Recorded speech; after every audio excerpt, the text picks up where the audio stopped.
Hello everyone, कैसे आप लोग। उम्मीद करता हूँ मजे में होगे, जम के पढ़ाई कर रहे होगे। मैं भी बहुत मजे में।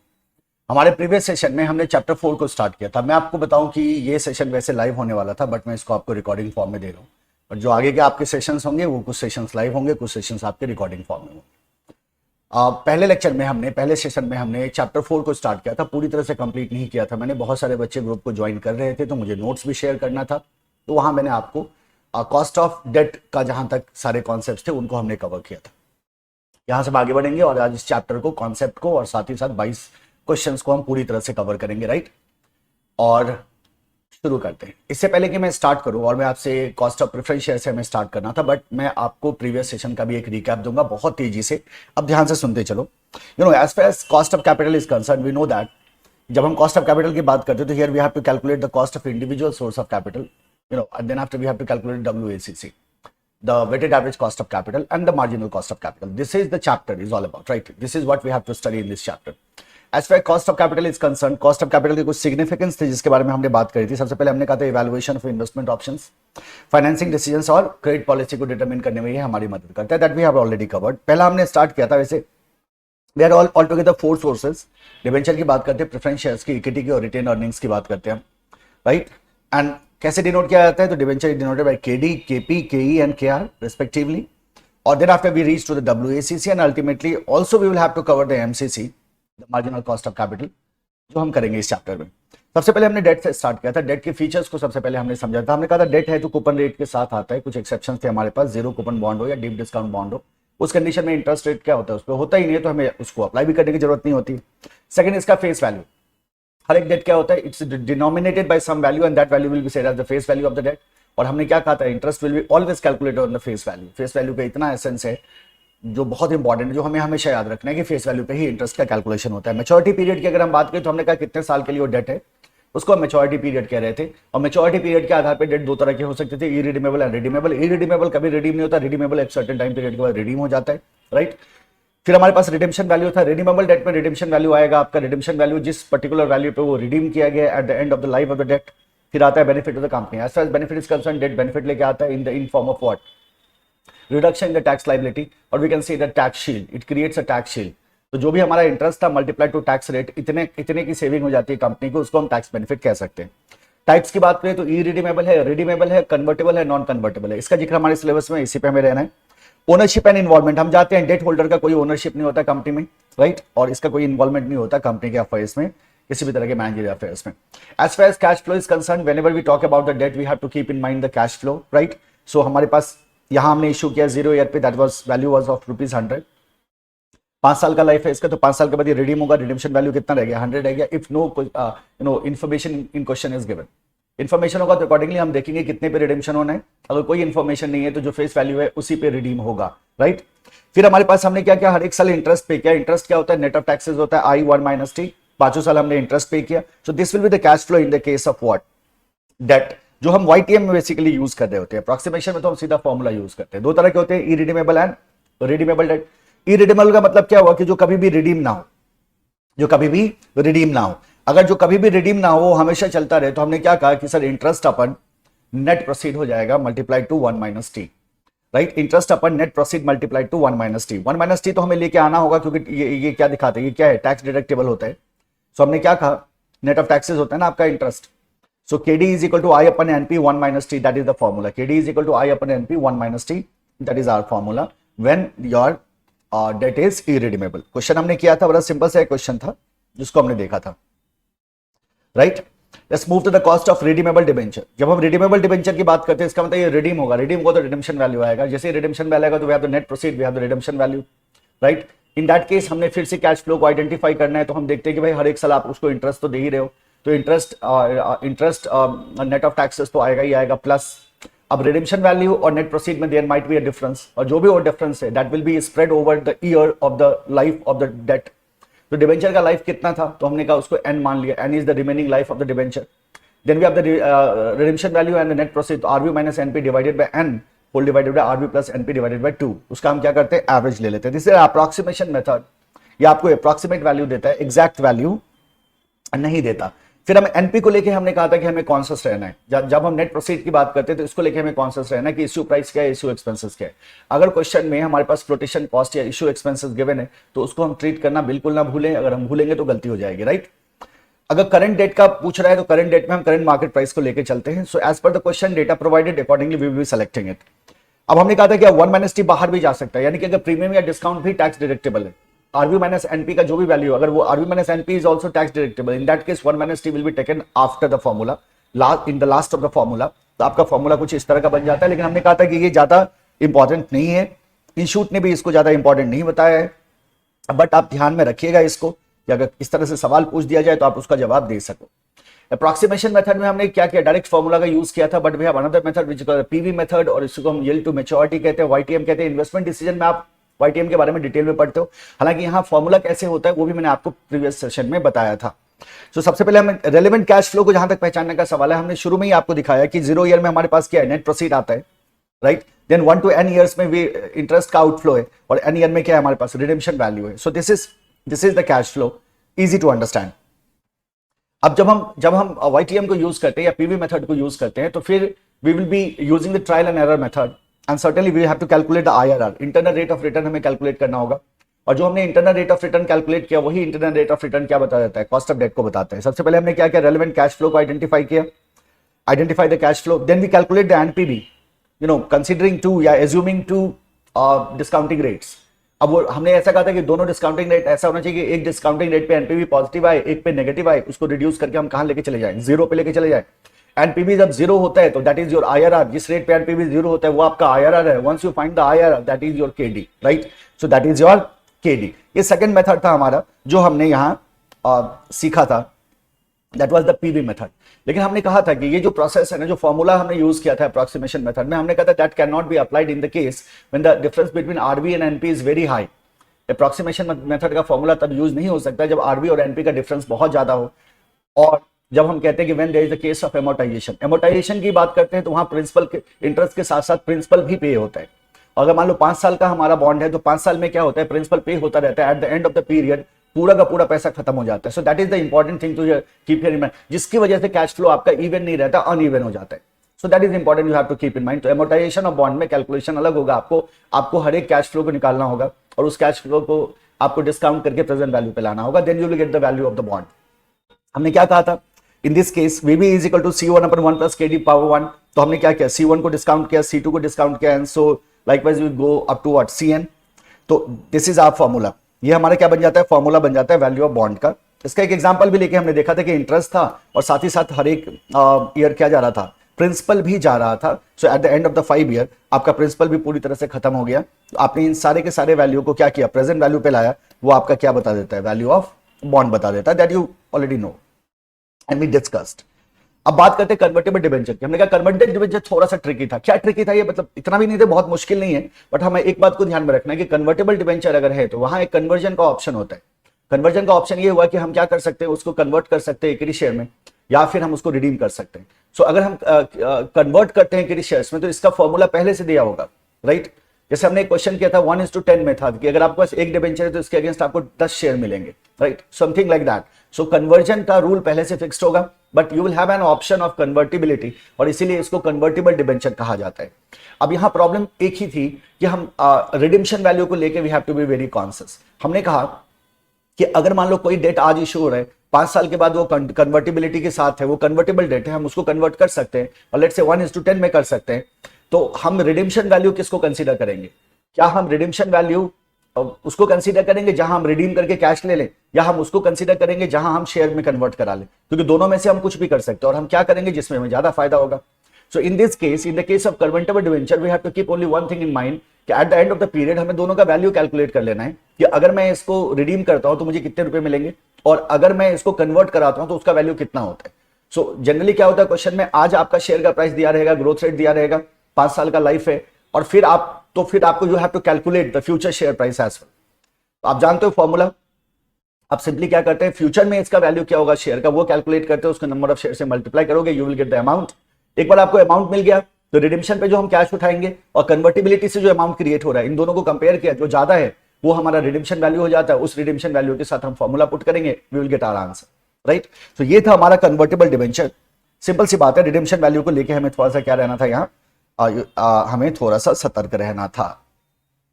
Then we have the cost of preferential capital. अगर हम प्रेफरेंस शेयर होल्डर्स की बात करें तो प्रेफरेंशियल कैपिटल का क्या खासियत है भाई, कि हम कहते हैं सर प्रेफरेंशियल कैपिटल की अगर हम बात करें तो प्रेफरेंशियल कैपिटल में आपको एक फिक्स्ड प्रेफरेंस डिविडेंड आपको देना होता है, just like that, right. But यहां टैक्स लायबिलिटी का आपका कोई रिडक्शन नहीं होता। क्यों नहीं होता? Because this is post tax का आइटम है ये। दिस इज चार्ज ऑन, या चार्ज बोल सकते हो आप to some extent on EAT, earning after tax, right. तो टैक्स पे हो चुका है, उसके बाद जो अर्निंग है उस पे हम पीडी दे रहे होते हैं इन्वेस्टर्स को, राइट। सो आइडिया बहुत सिंपल है। अगर हम प्रेफरेंस शेयर कैपिटल की बात करें तो हम कहते हैं प्रेफरेंस शेयर कैपिटल भी क्या होता है, एक फिक्स रेट के साथ आता है, डिविडेंड रेट, जो हमें पे करना होता है प्रेफरेंस डिविडेंड इन्वेस्टर्स को, नंबर 1। नंबर 2, अगर हम प्रेफरेंस शेयर की बात करें तो इसमें भी जब हम प्रेफरेंस डिविडेंड कैलकुलेट करेंगे that will be calculated on face value. वो भी किस पे कैलकुलेट होगा? फेस वैल्यू पे कैलकुलेट होगा। As far net proceed is concern, तो हमने कहा था यहाँ जो फ्लोटेशन कॉस्ट का जो कॉन्सेप्ट हमने केडी में पढ़ा था, डेट में पढ़ा था, वही सेम का सेम कॉन्सेप्ट हम यहां भी अप्लाई करेंगे अगर क्वेश्चन में इस तरह का कोई इंफॉर्मेशन आया तो। Preference share holders are paid dividend at specified rate on face value of the preference share, that we already know, right. ये भी दो तरह का हो सकता है, one is irredeemable, one is redeemable. अगर ये इरिडीमेबल प्रेफरेंस शेयर है तो हमने क्या कहा था, PD upon P naught, simple है, परपेचुइटी का फॉर्मूला लगाओ, जो प्रेफरेंस डिविडेंड हमने दिया divided by what, P naught. What is P naught here? That is the net proceed from the issue of the preference share.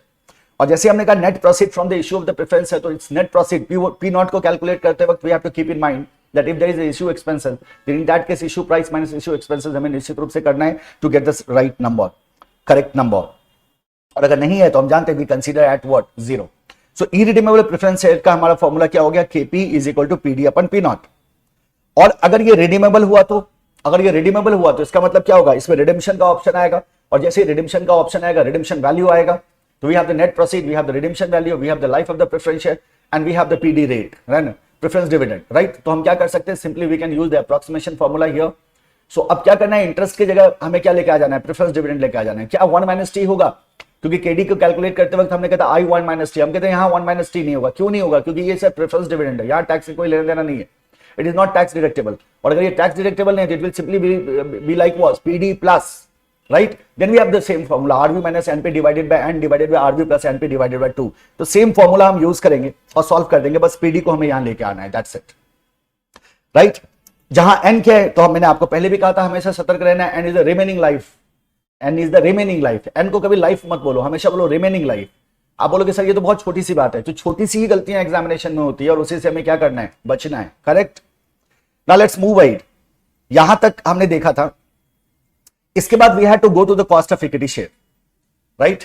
यहां हमने रोक दिया था हमारे प्रीवियस सेशंस को। Now we have to cover the cost of equity shares. You know as far as equity shares is concern, equity shares देखो, जब हम कॉस्ट की बात करते हैं ना, जब हम सोर्सेज को डिसाइड करने की बात करते हैं, जब भी हमें सोर्सेज ऑफ कैपिटल को डिसाइड करना होता है, तो हमारे सामने एक बहुत बड़ा चैलेंज होता है कि हम किस सोर्सेज से कैपिटल को एक्वायर करें।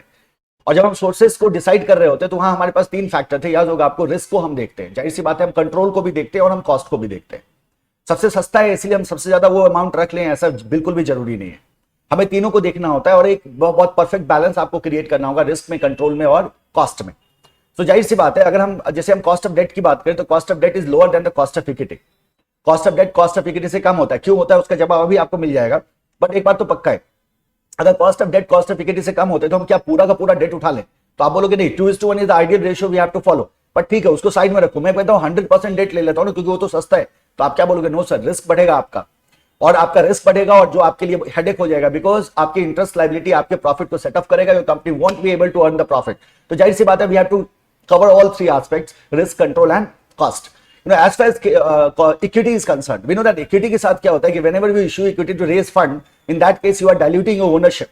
Ownership का dilution होगा, because anyone holding the equity is the owner of the company, is a shareholder of the company. और जो existing owners है, जो existing shareholders हैं, उनका power क्या होता है, dilute होता है, right? Shareholder will have a say in the working of the company as well. तो कंपनी के एफर्ट्स में भी उनका क्या है, उनका से जरूर होगा। जब हम कॉस्ट ऑफ इक्विटी की बात करते हैं तो कॉस्ट ऑफ इक्विटी बड़ा सिंपल है इसको समझना, कि देखो अगर हम वैल्यू को कैलकुलेट करते हैं, whenever we calculate value, so what is value? आप कहते हैं sir value is equal to performance divided by expectation. हमेशा याद रखना, value is equal to performance divided by expectation. Now what is performance? Performance वो है जो as a company you are giving to your investors. जैसे हमने date के case में क्या कहा था, इंटरेस्ट, हम इंटरेस्ट पे कर रहे थे इन्वेस्टर को। इन the case of preference share हमने क्या कहा था, प्रेफरेंस डिविडेंड, हम प्रेफरेंस डिविडेंड पे कर रहे थे इन्वेस्टर्स को, राइट। एक्सपेक्टेशन का मतलब होता है वो जो इन्वेस्टर्स को चाहिए, आपका शेयर होल्डर है या आपका डेट होल्डर है, उनको जो उनकी जो एक्सपेक्टेशन है, so that is your expectation. और आप जानते हो एक्सपेक्टेशन को आप क्या कहते हो, कॉस्ट कहते हो। तो ये आपका कॉस्ट है कैपिटल का। और वैल्यू क्या है, value is the price, value is the value of that particular instrument. यही फॉर्मूला है, इसी फॉर्मूला पे हमें कंसंट्रेट होकर रहना है। कॉस्ट ऑफ कैपिटल में आपका कुछ भी नहीं रखा है। अब जरा मेरी बात सुनो ध्यान से। In the case of debt आपका इंटरेस्ट फिक्स था जो आप दे रहे थे अपने डेट होल्डर्स को। इन the case of preference shares आपका प्रेफरेंस डिविडेंड फिक्स था जो आप दे रहे थे। क्या लेकिन इक्विटी के केस में कुछ भी फिक्स होता है, नहीं होता। इक्विटी के केस में हमें नहीं पता कि हम क्या देने जा रहे हैं शेयर होल्डर्स को, टेक्निकली सच में हमें नहीं मालूम होता है बिल्कुल भी। यानी कि यहां रिस्क बहुत ज्यादा होता है, रिस्क इज वेरी हाई। और चूंकि nothing is fixed, that is why there are several methods to calculate the cost of equity. So cost of equity इतनी आसानी से कैलकुलेट नहीं कर सकते आप एक मेथड लगा के, जैसा आपने प्रेफरेंस एंड डेट को किया। यहां आपको different methods and different approaches हैं जिसको फॉलो करने की जरूरत होती है। So in case of debenture and preference share, amount of interest or dividend is fixed, but in case of equity share, it is uncertain. Equity share में performance का पता नहीं होता हमें, और ये फॉर्मूला दिमाग में रखना है, इसी पे आपका सारा का सारा फॉर्मूला आधारित है। Therefore, there is not a single method to calculate cost of equity, but different methods which depends on various factors. Total 5 method है जिससे हम क्या कर सकते हैं, कॉस्ट ऑफ इक्विटी को कैलकुलेट कर सकते हैं। अगर 5 मेथड कॉस्ट ऑफ इक्विटी को कैलकुलेट करने के लिए, तो यही 5 method cost of retain earning को कैलकुलेट करने के लिए भी होगा। बड़ा मजेदार है। डेट और प्रेफरेंस को एक साथ रखो, इक्विटी एंड रिटेन को एक साथ रखो, देखो चैप्टर ही खत्म हो जाएगा। और इन सबको कंबाइन करके WACC में चले जाओ। मार्जिनल में तो कुछ है नहीं, वो तो एडिशनल फंड के लिए हम कैलकुलेट करते हैं, प्रोसेस सेम होता है, कॉन्सेप्ट में थोड़ा सा आपको ध्यान में रखने की जरूरत होती है। बस एक ही चीज है WACC में जहां आपको थोड़ा सा कॉन्शियस रहना है, वो है book value and market value, that's it. Otherwise आपको पता है कैलकुलेशन बहुत आसान है। सो 5 मेथड की हम बात कर रहे हैं, राइट। अब 5 मेथड किस तरह से बन रहे हैं, देखो। अगर dividend expected dividend is constant, अगर डिविडेंड कांस्टेंट होगा तो उसको डिविडेंड प्राइस अप्रोच कहते हैं। पहला अप्रोच ये हो गया डिविडेंड प्राइस अप्रोच। ये कब लगाएंगे, जब डिविडेंड क्या होगा, कांस्टेंट होगा। अगर डिविडेंड कांस्टेंट होगा तो आप समझ सकते हो कि बहुत आसान सा आपका फॉर्मूला बनेगा। सेकंड, अगर ईपीएस कांस्टेंट हुआ तो उसको आप अर्निंग प्राइस अप्रोच कहते हो। डिविडेंड कांस्टेंट हुआ, dividend price approach. Earning constant हुआ, अर्निंग प्राइस अप्रोच। तो कुछ फैक्टर्स को, कुछ वेरिएबल्स को कांस्टेंट रख के फॉर्मूला आपका क्रिएट होता है। अगर डिविडेंड एंड अर्निंग दोनों ग्रो करे but at a constant rate, अगर दोनों ग्रो करता है कांस्टेंट रेट से, इसको ग्रोथ मॉडल कहते हैं। गॉर्डन्स ने दिया था तो इसको गॉर्डन्स मॉडल के नाम से भी जाना जाता है। आप इसे गॉर्डन्स ग्रोथ मॉडल कह दो, ग्रोथ मॉडल कह दो, या गॉर्डन्स मॉडल कह दो। ना in this dividend and earning दोनों ग्रो करेगा, बट जो रेट होगा वो क्या होगा, कांस्टेंट होगा। नंबर 4, अगर फोरकास्ट ना कर पाया फ्यूचर को, अगर हम फ्यूचर को फोरकास्ट नहीं कर पाते हैं तो हम हिस्ट्री पे जाते हैं, हिस्टोरिकल डेटा उठाते हैं। और जब आप हिस्टोरिकल डेटा पे आधारित होकर डिसाइड करते हो कॉस्ट को, then that is called as realized yield approach. तो आपका पहला हो गया डिविडेंड प्राइस अप्रोच, दूसरा हो गया अर्निंग प्राइस अप्रोच, तीसरा हो गया गॉर्डन्स मॉडल, चौथा हो गया रियलाइज्ड यील्ड अप्रोच, राइट। इन चारों में आप देखोगे कि आपका जो कॉस्ट निकलेगा ना, that will be as a balancing figure, वो बैलेंसिंग फिगर की तरह निकलेगा, बट इनमें रिस्क इज नॉट कंसीडर्ड। तो अब सवाल आता है कि रिस्क भी तो हमें कंसीडर करना है। सर हमने शुरू में ही कहा था रिस्क कंट्रोल एंड कॉस्ट। तो अगर आप रिस्क को लेके आते हो सीन में, in that case we have another method which is called as CAPM, capital asset pricing method और model. This is your number 5। तो आपका एक होता है डिविडेंड प्राइस अप्रोच, एक हो गया अर्निंग प्राइस अप्रोच, एक हो गया गॉर्डन्स मॉडल, एक हो गया रियलाइज्ड यील्ड अप्रोच, और एक हो गया CAPM। बताओ डिविडेंड प्राइस अप्रोच में क्या कांस्टेंट रहेगा, डिविडेंड कांस्टेंट रहेगा। अर्निंग प्राइस अप्रोच में अर्निंग पर शेयर कांस्टेंट रहेगा। आपके गॉर्डन्स मॉडल में आपका डिविडेंड और अर्निंग दोनों बढ़ेगा, बट कांस्टेंट रेट से बढ़ेगा। और अगर आप फ्यूचर को प्रिडिक्ट नहीं कर पा रहे हैं तो आप हिस्टोरिकल डेटा पे जाओगे, then you will be applying realized yield approach and then you have the CAPM, correct. ये आपके मेथड्स हैं। एक एक करके हम सारे मेथड्स को देखेंगे। और इक्विटी शेयर कैपिटल को जब आप कॉस्ट को कैलकुलेट कर रहे हो तो सारे मेथड्स को देखो, और यही सारे मेथड्स आप यूज कर लोगे किसमें, in the case of retained earnings as well. तो ध्यान दो जरा, different methods employed to compute cost of equity share capital are. सबसे पहले क्या है हमारे पास, डिविडेंड प्राइस अप्रोच। इसको डिविडेंड वैल्यूएशन मॉडल भी कहते हैं, because you are valuating on the basis of what, dividend.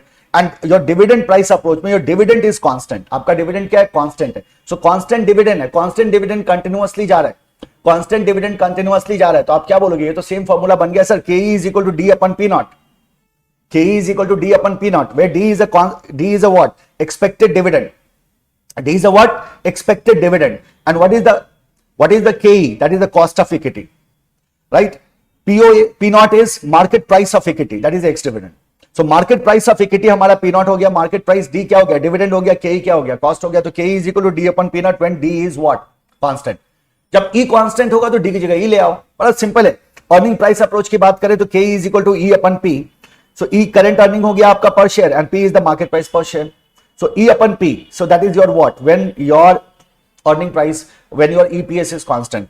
तो अगर EPS constant हुआ E upon P, अगर dividend constant हुआ D upon P. देखो this approach assume that the earning per share will remain constant forever. Correct? Next आ जाओ. Growth model. अब growth model के case में क्या होता है कि दोनों चेंज होता है. आपका डिविडेंड भी चेंज होता है, आपकी अर्निंग्स भी बदलती है, बट इसका जो रेट होता है ना, दैट इज कांस्टेंट, है ना. तो ग्रोथ रेट कांस्टेंट होता है, बट दोनों चेंज होता है. Correct? As per this approach rate of dividend growth remains constant. Dividend और ग्रोथ का रेट जो होगा वो कांस्टेंट रहेगा.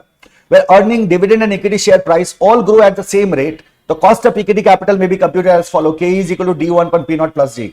Now you are now incorporated the growth rate. आपने क्या किया? ग्रोथ रेट को इनकॉर्पोरेट किया. G is equal to what? Growth rate. हमने कहा सर डिविडेंड भी बढ़ेगा और हमारा अर्निंग भी क्या होगा? बढ़ेगा. सो व्हाट इज हैपनिंग हियर? देखो D1 जो है ना, आपका D1 जो है ना, that is basically your next expected dividend.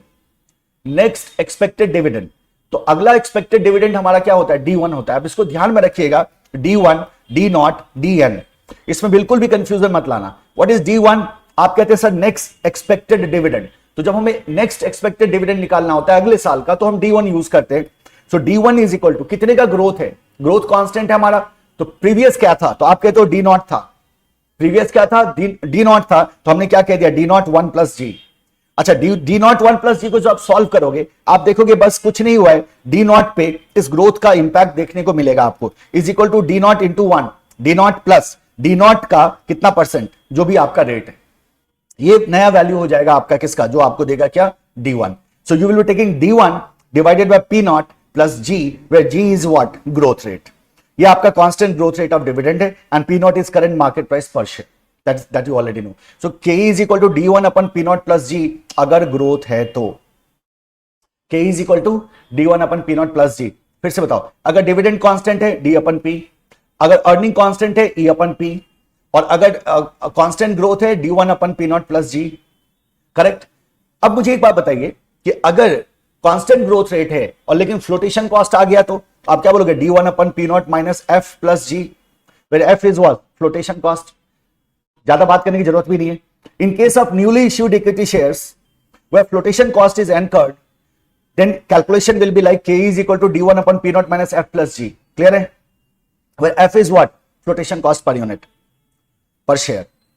देखना, a company has paid dividend of ₹1 per share of face value of ₹10 each. Face value कितना है? Face value is equal to ₹10 and the dividend is equal to ₹1 last year and it is expected to grow at the rate of 10% every year. Calculate the cost of equity. कितने percent से बढ़ रहा है? 10% से. So G is equal to 10%. तो क्या बोलोगे? D1 is equal to D0 1 plus G is equal to what is the D0? That is 1 plus 0.10. So this will be equal to 1.10 हो जाएगा ना. So 1.10 is my D1. तो आपका D1 निकल के आ गया. तो आपने क्या यूज कर लिया? ग्रोथ रेट को यूज किया. कितने का ग्रोथ रेट है? 10% का ग्रोथ रेट है. एंड क्या गिवन है मेरा? D0 गिवन है. क्या कैलकुलेट कर लेना है? D1 कैलकुलेट करना है. What is the P0? क्या कह रहे थे? Equity of the market price of the share is ₹55. So P0 is what? 55. P0 is equal to ₹55. So K is equal to what? D1 मतलब 1.10 divided by P0 55 plus growth rate is 0.10.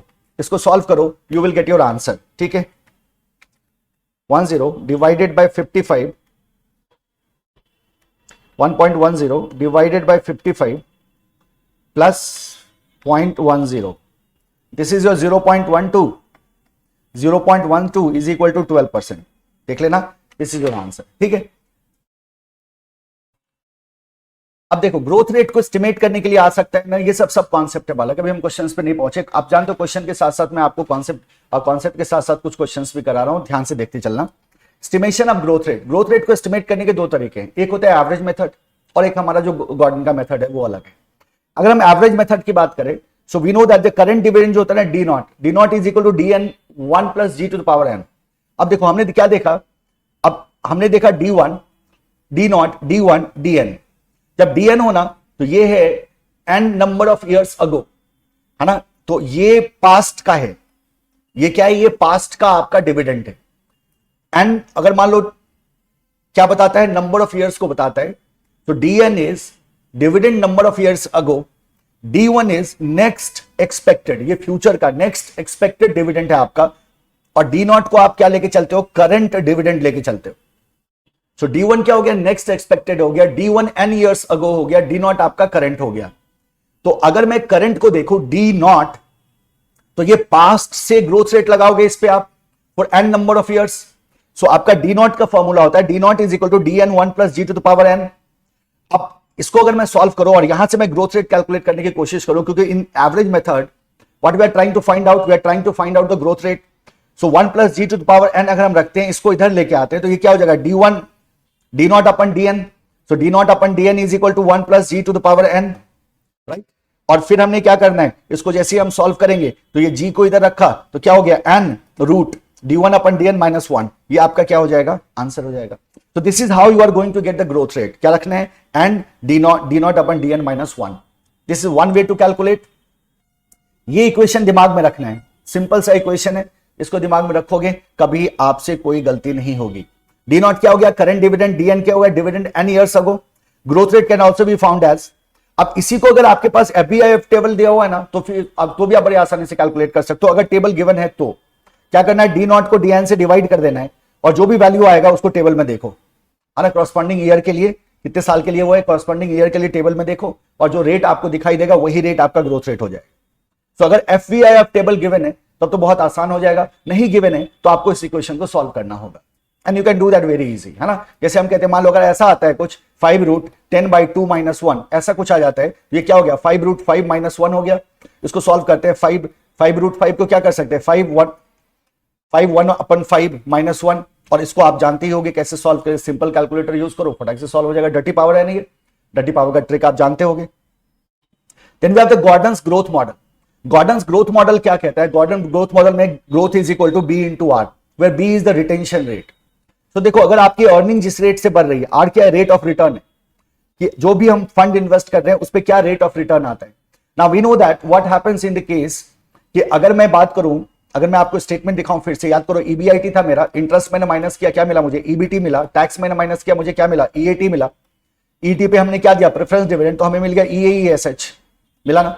और ईएईएसएच में ही हमें decide करना होता है कि कितना हम डिविडेंड बांटें और कितना हम रिटेन करें, कितना हम रिटेन करें। अब देखो सवाल क्या है, अगर हमने रिटेन किया, पूरा का पूरा अमाउंट रिटेन कर लिया और डिविडेंड नहीं डिस्ट्रीब्यूट किया, और इस अमाउंट को हमने इन्वेस्ट किया, तो इस पे जो भी रिटर्न आएगा इससे किसका फायदा है, कि शेयर होल्डर का ही फायदा है। सो आइडिया बेसिकली यही है इसमें। This model takes earning retention rate and rate of return on investment into account to estimate the future growth rate. तो आप देखते हो कि अर्निंग रिटेंशन रेट क्या है और रेट ऑफ रिटर्न क्या है। So B into R that will give you the G. So proportion of earning available to equity share holder which is not distributed as dividend. What is your B, retention क्या होता है, तो हम कहते हैं वो अमाउंट जो हमने बांटा नहीं, जो हमारे प्रोपोर्शन ऑफ इनकम प्रॉफिट जो क्या किया गया, रिटेन किया गया फॉर फर्दर इन्वेस्टमेंट। ठीक है, आगे के चैप्टर में डिटेल में मैं बताऊंगा, अभी तो आपको बस ध्यान में रखना है हाउ टू कैलकुलेट इट। एक एवरेज मेथड हो गया, एक आपका गॉर्डन मेथड हो गया, G is equal to B into R. और एवरेज मेथड में क्या कहा आपने, एवरेज मेथड में आप कहते हैं कि sir d not is equal to D n into 1 plus ji to power n को ध्यान में रखो, उसके आधार पर क्या कर लो, कैलकुलेट कर लो। तो n root d on upon D n n root d on upon D N minus 1 हो जाएगा, that will be your formula. ठीक है, this is it. Now we have to go to the realized yield approach. देखो जब हम equity की बात करते हैं तो हमने क्या देखा, अभी हमने कौन सा मेथड देखा, हमने देखा अगर डिविडेंड कांस्टेंट हुआ तो डी अपन पी, अगर अर्निंग पर शेयर कांस्टेंट हुआ तो ई अपन पी, और अगर कांस्टेंट ग्रोथ मिला तो D one upon P not plus G. बस यही 3 फॉर्मूला हमने अभी तक देखा है ना। अब चलते हैं चौथे मेथड पे। The fourth method is realized yield approach. और हमने कहा रियलाइज्ड यील्ड अप्रोच हम तब यूज करते हैं जब हम हिस्ट्री के ट्रेंड को देखते हैं जब हम पास्ट डेटा को देखते हैं, here we think that we are not able to predict the future, the company is not able to predict the future. तो ऐसे सिचुएशन में we see the realized yield approach. अब यहां एक देखो, सबसे पहली बात तो ये है कि अगर अर्निंग स्टेबल नहीं है ना, तो this approach is not practical, पहली बात। दूसरी बात, प्रैक्टिकली आपको दो चीजों को ध्यान में रखना है कि रियलाइज्ड यील्ड अप्रोच में हम दो तरह से कैलकुलेशन कर सकते हैं। एक तरीका है हमारा ARR, एक तरीका है IRR। Now what is ARR? ARR is simply average rate of return. तो we can calculate the average rate of return और we can go for the internal rate of return. अगर एवरेज रेट ऑफ रिटर्न हम calculate करते हैं, in that case हम geometric mean या arithmetic mean का इस्तेमाल कर सकते हैं। और जब हम IRR कैलकुलेट करते हैं तो आप जानते हो ट्रायल एंड एरर का हम इस्तेमाल कर सकते हैं, और ट्रायल एंड एरर के थ्रू हम क्या कर सकते हैं, IRR को कैलकुलेट कर सकते हैं। अब जब आपका जो एवरेज रेट ऑफ रिटर्न आएगा, ये जो आपका इंटरनल रेट ऑफ रिटर्न आएगा, यही बेसिकली आपके कॉस्ट को बताएगा, कॉस्ट ऑफ इक्विटी को बताएगा। तो दो मेथड से यहां आपको दिमाग में रखना है। सो रियलाइज्ड यील्ड अप्रोच की अगर हम बात करें, according to this approach the average rate of return realized in the past few years is historically regarded as the expected rate return in the future। तो जो पास्ट का एवरेज रेट ऑफ रिटर्न था, उसी को हम consider कर रहे हैं फ्यूचर का रिटर्न। तभी मैंने कहा था अगर अर्निंग स्टेबल नहीं है तो ये पूरा का पूरा मॉडल ही बेकार हो जाएगा। It computes cost of equity based on the past records of dividend actually realized by the equity shareholders. If the earning do not remain stable, this method is not practical। बहुत ज्यादा theory की बात नहीं करेंगे, simple सी बात है। हमने कहा सर हिस्टोरिकल डेटा के आधार पे in this we calculate the cost of equity, और हम जो पास्ट के रिकॉर्ड के आधार पे जो कॉस्ट ऑफ इक्विटी कैलकुलेट कर रहे हैं, हम जो रिटर्न हम कैलकुलेट कर रहे हैं एवरेज रेट ऑफ रिटर्न, हम कहते हैं यही रिटर्न क्या होगा, फ्यूचर में भी होगा। Now see this question. अब दो क्वेश्चन है आपके पास, question number 15 and question number 16। Question number 15 में we are going to solve based on IRR, question number 16 में we are going to solve based on ARR। तो क्वेश्चन देखते ही आप समझ जाओगे कि किसमें क्या मेथड लगेगा। एवरेज रेट ऑफ रिटर्न के क्वेश्चन में ना आपको क्या होगा, ईयर वाइज डिविडेंड दिया रहेगा, year 1, year 2, year 3, year 4, right. और इस तरह से आपको क्या करना होगा, कम डेटा प्रोवाइडेड होता है बेसिकली, और आप बहुत आसानी से उसको क्या कर पाओगे, एवरेज रेट ऑफ रिटर्न को लगा सकोगे। देखो ईयर वाइज हमारा क्या है, डेटा गिवन है, डिविडेंड पर शेयर है, प्राइस पर शेयर है, और यहां हम क्या कर सकते हैं, we will have to calculate the average rate of return, we will have to apply the geometric mean. दूसरा तरीका क्या हो सकता है, जब हमारे पास ample of information is given और क्वेश्चन ही इंडिकेट कर देगा कि आपको क्या करना है, IRR इसमें लगाना होगा। जैसे इस क्वेश्चन को देखो, mister Mehra had purchase a share of Alpha limited for ₹1000। तो कितने में खरीदा भाई, 1000 में खरीदा। He receive dividend for a period of 5 year at the rate of 10%। तो देखो 0 ईयर में 1000 का परचेज है, 1000 का परचेज है, कहां, 0 ईयर में 1000 का परचेज है। नाउ फॉर 5 ईयर्स, 1, 2, 3, 4 एंड 5, 5 सालों के लिए, 5 साल का लाइफ है। So n is equal to what, 5 years, n मिल गया 5 साल का, और 10% के रेट पे डिविडेंड पे हुआ है।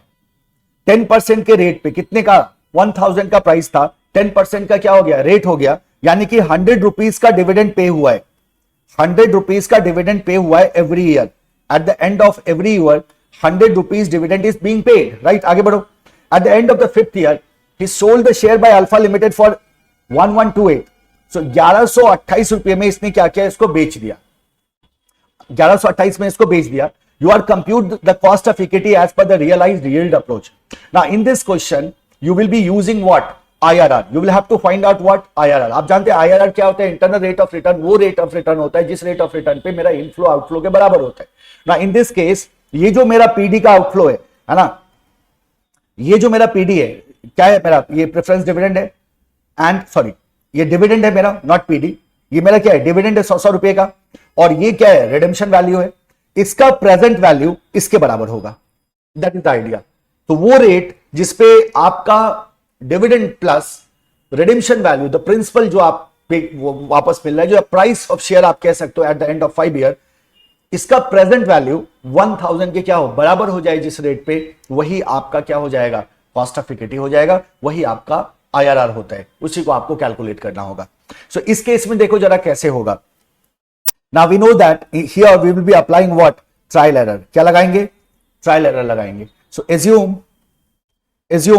discounting rate as 9% and 14%। 9% और 14% का आप क्या कर लो, डिस्काउंटिंग रेट ले लो। ट्रायल एंड एरर में हम क्या करते हैं, गेस करते हैं, so we guessed it 9% and 14%। Now see this, अगर हम अब कैलकुलेशन करें, क्या कैलकुलेट कर रहे हैं, एनपीवी, लिखने की जगह कम है, एनपीवी कैलकुलेट कर रहे हैं। तो वी हैव ईयर 0, 1 to 5, 5 साल के लिए, तो 1 to 5 आ गया, और ये 5th ईयर हो गया मेरा। This is our year. You know, as far as cash flow is concern, in year 0 you have a cash flow of 1000, in year 1 to 5 you have a cash flow of 100 rupees, and in year 5th you have a cash flow of 1128। यही cash flow है मेरा। अब अगर हम discounting factor लेते हैं कितना, eight the rate of 9% पे, तो उसका पीवी क्या होगा, और डिस्काउंटिंग फैक्टर लेते हैं एट द रेट ऑफ 14% पे, तो उसका पीवी क्या होगा। फटाफट कैलकुलेट करो तेजी से। 9% है हमारे पास अगर, so 1 divided by 1.09 equal to, पहला साल का हो गया, मेमोरी,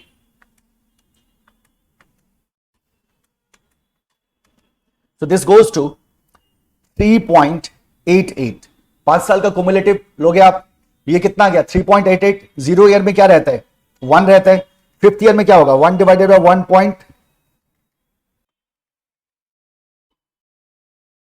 1 2 3 4 5, 0.649। 0.649 या आप 99 है तो 0.65 भी आप ले सकते हो। So let's see the PV, this will be 1000, here it will be 388, and here it will be 0.649 multiplied to 1128, कितना गया 732.07, करेक्ट। 14% पे देखो, 1 डिवाइडेड बाय 1.14, 5 साल के लिए ले पहले,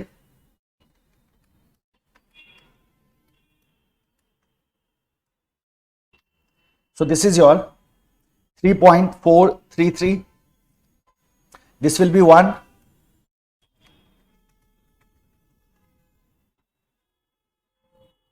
and this is your 0.519, correct। so what will be the value, ये तो 1000 रह गया, and this will be 34300, तो 343.3, 0.519 multiplied to 1128, ये आ गया आपका 585.432। सो 585.4 ले लेते हैं। अब देखो, एक एनपीवी क्या आना चाहिए, पॉजिटिव, और एक एनपीवी क्या आना चाहिए, negative. That is the idea, trial error का तो यही आइडिया है, एक एनपीवी पॉजिटिव, एक एनपीवी नेगेटिव। लोअर रेट पे क्या आता है, पॉजिटिव, हायर रेट पे क्या आता है, negative. So now see this, we have 388 plus 732.07 minus 1000, so this goes to 120। so 120 रुपया पॉजिटिव है ये, correct. so this is your NPV, 120 is your NPV।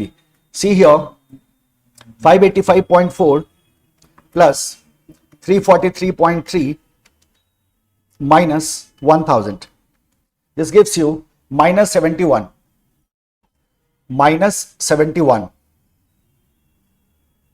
72 कर दो, नहीं 0.3 है तो 71 ही रहने दो। So minus 71, this is our what, this is our NPV negative. तो आगे आपका एक नेगेटिव एक पॉजिटिव, क्या करेंगे उसके बाद, इंटरपोलेशन लगाएंगे। What is interpolation, lower rate plus NPV at lower rate divided by NPV at lower minus NPV at higher rate into higher rate minus lower rate. Okay, what is the lower rate here? That is 9%, 0.09 plus. What is the NPV at lower rate? NPV at lower rate is 120 divided by 120 minus 71 into, अब ये आ गया आपका 14 minus 9, तो 0.05, इसको solve करो, 0.09,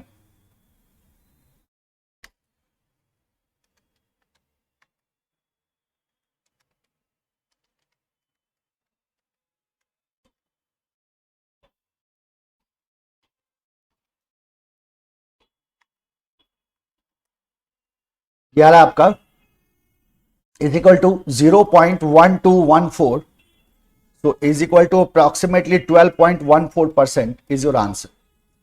तो ये आपका क्या हो जाएगा, सो के इज इक्वल टू 12.14%, के क्या हो जाएगा मेरा 12.14% हो जाएगा। तो पहला तरीका तो ये हो गया where you have to calculate the IRR, right.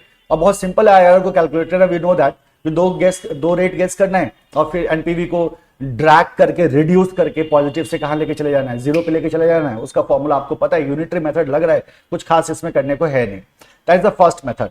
Second question को देखो, second question is totally different. Second question में we will be using the ARR. किसको यूज करते हैं हम? एआरआर को यूज करते हैं। नाउ जब हम whenever we use the realized yield approach, so how we calculate the cost of equity? So cost of equity is basically your D1 upon P1, D1 plus P1 upon P naught. So your cost of equity is D1 plus P1 upon P naught. So what we have to do is, now you have to find a average of all these, है ना? आपके different rates आएंगे, उसका क्या करना होगा? आपको average rate calculate करके देना होगा, and that will be your answer. Now in this case, अगर हम ज्योमेट्रिक मीन का फॉर्मूला देखें, बड़ा सिंपल सा फॉर्मूला बनता है GM, ज्योमेट्रिक मीन मैंने GM बोल दिया, is equal to 1 plus y1 into 1 plus y2 into 1 plus y3 into कहां तक चले जाना है? जितने नंबर तक है मेरे पास 1 प्लस yn, कहां तक आगे? अब इसका टोटल हो जाता है हमारे पास, and then we will have 1 power n minus 1। Correct? So this is the formula for the geometric mean, और इसी फॉर्मेट में आपको अपने आंसर को लेके आना होगा अगर ज्योमेट्रिक मीन को यूज कर रहे हैं तो। अगर हम पहले साल का देखें, ईयर वाइज अगर हम कैलकुलेट करना शुरू करें, so 1 plus y1 is equal to क्या हो जाएगा? D1 plus P1 upon P not. What is the D1 here? 1 rupees is D1, तो हमने क्या कहा? 1 रुपया मेरा D1 हो गया। But what is the P1? P1 क्या होगा? प्राइस की अगर हम बात करें तो P1 क्या होगा? तो आप बोलोगे this is your P1, this is the P not, ये हो गया P1। तो हमने क्या कहा? 1 plus what is the P1 here? 9.75 divided by P not, that is your 9 आपका क्या हो गया? P not. So you will get the 1 plus y1, मतलब फॉर ईयर 1। ईयर 2 का कैलकुलेशन अगर करें, so then again the same formula will be use, D1 plus P1 divided by P not is equal to, ये आपका D1, ये क्या हो गया आपका? यहां D1 हो गया, सो दिस विल बी 1 प्लस, लेकिन आपका P1 अब ये होगा 11.50, so it will B 11.50 divided by, लेकिन P नॉट अब आपका ये होगा, उससे ठीक एक पहले वाला, तो क्या करोगे? 9.75 इज इक्वल टू, ईयर 3 के लिए देखो 1 plus y3 is equal to, now your D1 will be 1.20, 1 plus, sorry data change हो गया, तो 1.20 ही होगा, 1.20 plus what is the P1?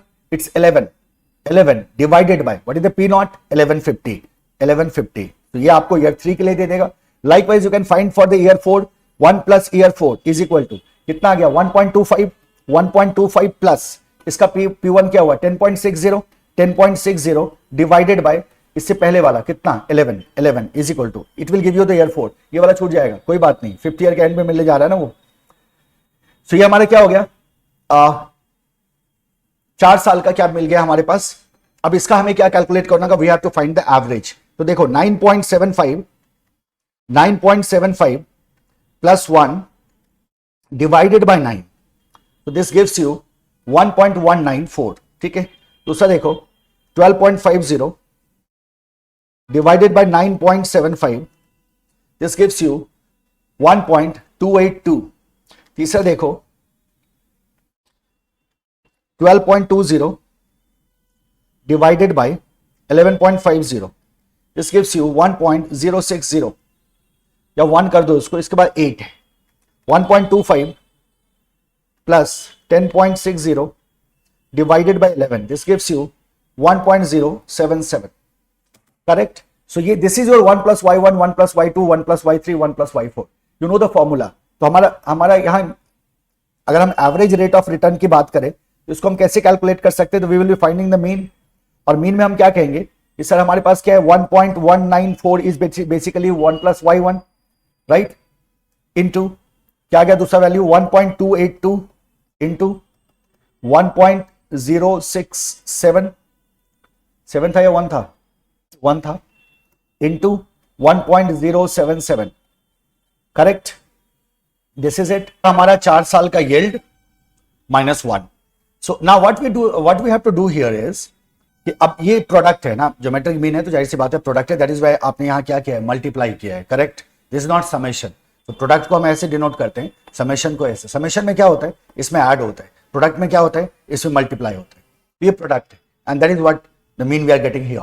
सो 1.194 देखो, 1.194 multiplied to 1.282 multiplied to 1.061 multiplied to 1.077. So this goes to 1.749. तो आगे मेरे पास 1.749 पावर 1/4 माइनस 1. तो ये है हमारा डर्टी पावर, है ना. कैसे सॉल्व करते हैं डर्टी पावर को? तो हमने कहा सर बड़ा सिंपल सा प्रोसेस है. पहले क्या ले लेना है? बेस ले लेना है. बेस क्या है यहां? तो बेस है हमारा 1.749. तो हमने क्या कर लिया? पहले बेस ले लिया. बेस लेने के बाद हमें अंडर रूट को प्रेस करना है कितनी बार? 12 टाइम्स. सो अंडर रूट को 12 टाइम्स प्रेस करना है. 1 2 3 4 5 6 7 8 9 10 11 12, right. Then after we have to do -1. तो हमने क्या कर दिया? -1. -1 करने के बाद पावर से मल्टीप्लाई कर दो. जो भी पावर है उससे क्या करो? मल्टीप्लाई कर दो. What is the power here? 1/4. तो हम बोलेंगे मल्टीप्लाइड बाय 1 डिवाइडेड बाय 4. आ गया. इसके बाद -1 किए थे ना, अब +1 कर दो वापस. आपने कहा +1 कर दिया जी. अंडर रूट किया था ना, तो लास्ट में इंटू इक्वल टू करो. कितनी बार? 12 टाइम्स कर दो. सो 1 2 3 4 5 6 7 8 9 10 11 12. दिस गोज टू, अब आपका ये हो जा रहा है इज इक्वल टू 1.150 -1. इसमें से क्या करना है? -1 कर दो. You will get what? 0 is equal to 0.1500 is equal to 15%. So here KE is equal to 15%. So realized yield approach में हमें दोनों मेथड से कैलकुलेट करना पड़ सकता है ना. दोनों तरह के क्वेश्चंस आपके सिलेबस में डले हुए हैं, तो आपको दोनों तरीके से दिमाग में रखना है कि आप IRR के थ्रू भी रियलाइज्ड यील्ड रिटर्न को कैलकुलेट कर सकते हो, और आप मीन का भी इस्तेमाल कर सकते हो, या आप एवरेज का भी इस्तेमाल कर सकते हो. तो दो मेथड याद रखेंगे, ARR IRR. What is ARR? Average rate of return. What is IRR? Internal rate of return. That what we have to apply on the realized yield approach. This is it. चलते हैं fifth method पे. The fifth method is the capital asset pricing model. Now capital asset pricing model will be used जब आप risk return की बात करते हैं, जब आप रिस्क को कंसीडर करते हैं. It describes the risk return trade off for the securities. तो रिस्क रिटर्न की जब आप बात करोगे तो CAPM अप्लाई हो जाएगा. It describe the linear relationship between risk and return of the securities. When we talk about the risk दो तरह के होते हैं. एक रिस्क जिसको आप डाइवर्सिफाई कर सको, जिसको आप मैनेज कर सको, जिसको आप कंट्रोल कर सको. एक रिस्क जो आपके कंट्रोल में नहीं होता है. तो जो रिस्क आप कंट्रोल कर पाओगे, वो रिस्क किससे रिलेटेड रिस्क को आप कंट्रोल कर पाओगे? बताओ मुझे. क्या आप मार्केट से रिलेटेड रिस्क को कंट्रोल कर पाओगे? बोलोगे नहीं, वो बियॉन्ड हमारे कंट्रोल होता है. आप एनवायरमेंट की स्टडी करते हो ना, SM में क्या पढ़ते हो कि दो तरह के एनवायरमेंट होते हैं, जो हमारे कंट्रोल में हो, जो हमारे कंट्रोल में ना हो. लाइकवाइज रिस्क भी हमारे पास यहां दो तरह के. तो एक होता है company specific risk. Company specific risk को डाइवर्सिफाई कर सकती है कंपनी अपनी चीजों को अरेंज करके. और एक होता है market specific risk. Market specific risk आपके कंट्रोल में नहीं होता. That is non diversifiable risk. तो इस आधार पर रिस्क हमारे पास दो तरह के होते हैं. एक कहलाता है सिस्टमेटिक रिस्क, एक कहलाता है अनसिस्टमेटिक रिस्क. अनसिस्टमेटिक रिस्क जो है आपका, that is the company specific risk, और जो सिस्टमेटिक रिस्क है आपका, दैट इज जो मार्केट स्पेसिफिक रिस्क. और आप जानते हैं जो सिस्टमेटिक रिस्क होगा, ये रिस्क आप नॉन डाइवर्सिफाइबल होगा, you won't be able to calculate. लेकिन जो अनसिस्टमेटिक रिस्क है आपका, कंपनी स्पेसिफिक रिस्क है, और ये रिस्क क्या होता है? डाइवर्सिफाइबल होता है. तो अब जो अनसिस्टमेटिक है ना, जो डाइवर्सिफाइबल रिस्क है, ये तो हमारे लिए कंसर्न ही नहीं है. और जब आप CAPM की बात करते हो ना, CAPM is about the systematic risk. CAPM is about the market specific risk, कि अगर मैं मार्केट में पैसा लगाता हूं तो मुझे कितना रिस्क आता है. किसी पर्टिकुलर सिक्योरिटी में अगर मैं पैसा लगाता हूं तो मुझे कितना रिस्क आता है. This is what the CAPM is about. So आप क्या कहते हो यहां? सिंपल सी बात कि अगर मान लो मेरे पास दो ऑप्शन है. Let's say we have to invest in a security, और let's say we have to go for the fixed deposit. तो अगर हम FD की बात करें ना, FD क्या है भाई? पूरी तरह से सिक्योर है. सो अगर मैं FD में इन्वेस्ट करता हूं ना, तो ये पूरी तरह से रिस्क फ्री है. तो जो रेट पे हमारी बात हुई, उस रेट पे हमें क्या मिल जाएगा? इंटरेस्ट मिल जाएगा. तो हमारे लिए कोई दिक्कत नहीं है. तो this is risk free rate. लेकिन अगर मैं सिक्योरिटी में इन्वेस्ट करता हूं, तो मैं कहता हूं ये सिक्योरिटी क्या है? वोलेटाइल है, and the security is what? Risky. तो अगर आप इसको छोड़ के इसमें जाओगे, मान लो अगर आपको यहां 7% का रिटर्न आ रहा होगा, तो जाहिर सी बात है यहां आप ज्यादा एक्सपेक्ट करोगे, आपकी एक्सपेक्टेशन बढ़ जाएगी. मैं पूछूंगा क्यों बढ़ेगी एक्सपेक्टेशन, क्योंकि आप बोलोगे सर हम ज्यादा रिस्क ले रहे हैं। यही फंडामेंटल ग्राउंड है, प्रिंसिपल है किसका, सीएपीएम का। तो आप क्या कहते हो, इन दैट केस हमें इस रिस्क को एडजस्ट करना होगा, और जाहिर सी बात है अगर हम ज्यादा रिस्क ले रहे हैं तो हम ज्यादा रिटर्न एक्सपेक्ट करेंगे। So for that purpose we have something called as beta coefficient, और जो आपका आरएम माइनस आरएफ आपको मिलता है, जो आपका मार्केट से रिस्क आ रहा है, जो आपका रिस्क फ्री रिटर्न है, right, that will be multiplied with the beta and will be added with the risk free return. So K is equal to RF plus beta into RM minus RF. Correct, बहुत ज्यादा theory deal नहीं कर पाऊंगा बालक। RF क्या है, risk free rate है, beta क्या है, बीटा कोएफिशिएंट है, आरएम क्या है, rate of return on market portfolio, और RM minus RF is your risk premium. तो आरएफ आपका रिस्क फ्री रेट था, आरएम आपका जो मार्केट से आपको मिल रहा है, तो यानी कि रिस्क फ्री और मार्केट में कितने का फर्क आ गया। मान लो 10% आपको मार्केट से एक्सपेक्टेड है, 7% आपका रिस्क फ्री था, तो कितना प्रीमियम मिला आपको। तो आप कहते हो 10% माइनस 7% का मुझे क्या मिला, प्रीमियम मिल गया, यानी कि 3% का प्रीमियम मिला। That is RM minus RF. So that is the market risk premium. Market risk premium will be multiplied with the beta and will be added to the risk free rate that will give you the KE. This is simple concept of what? CAPM, time value of money and risk को आप क्या कर रहे हो, यहाँ adjust कर रहे हो। So calculate the cost of equity capital of H Limited whose risk free rate of return is equals to 10%. RF is 10%. The firm beta is equal to 1.75. Beta is equal to 1.75 and the return of the market portfolio is 15%. Market portfolio मतलब RM पे 15% का return है। आपसे KE पूछ रहा है, आप जानते हैं KE is equal to RF. KE is equal to RF plus beta multiplied to RM minus RF. So what is the RF here? RF is 0.10 plus what is the beta here? 1.75 multiplied to RM minus RF. So 15 minus 5 तो 0.05 हो जाएगा ये। So इसको solve करके क्या मिलता है, 1.75 multiplied to 0.05 plus 0.10. This gives you 0.1875 is equal to 18.75%. This is your answer. Correct? So this is a CAPM approach. क्या बोलोगे, K is equal to RF plus beta into RM minus RF. That is the idea. So इस तरह से आपने देखा किसको, पांचों के पांचों मेथड को। अब ये पांचों के पांचों मेथड हम रिटेन अर्निंग में भी अप्लाई कर सकते हैं। पांचों के पांचों मेथड हम रिटेन अर्निंग में अप्लाई कर सकते हैं। हमें रिटेन अर्निंग में एक खास बात को ध्यान में रखना है कि अगर हम रिटेन अर्निंग की बात करें तो इसमें फ्लोटेशन कॉस्ट का कॉन्सेप्ट आएगा ही नहीं, क्योंकि ये तो आपका रिटेन अर्निंग है ना। आपने जो आपका earning available for equity share holder था, उसमें से आपने रिटेन किया, तो जाहिर सी बात है यहाँ न्यू इश्यू का कॉन्सेप्ट नहीं आएगा, और जैसे ही न्यू इश्यू का कॉन्सेप्ट नहीं आएगा तो फ्लोटेशन कॉस्ट नहीं आएगा। इसके अलावा बाकी सारी चीजें सेम है, as simple as it is, same approaches. So सबसे पहला मेथड क्या आ गया, डिविडेंड प्राइस अप्रोच। आप जानते हैं डिविडेंड प्राइस अप्रोच में dividend is constant, so it will B D upon P not. Earning price approach, earning price approach का मतलब क्या था हमारा, जहां अर्निंग कांस्टेंट हो तो EPS upon P, earning per share divided by P. Growth model में D one upon P not plus G, so KR is equal to D1 upon P naught plus G. So in the case of all these formula are same as what we used in what the equity shares, बस calculation के वक्त ध्यान में रखना है कि कुछ चीजें हैं जो हमें ध्यान देना है। जरा देखना, for the calculation of K, P is equal to net proceed realized is equal to issue price less flotation cost.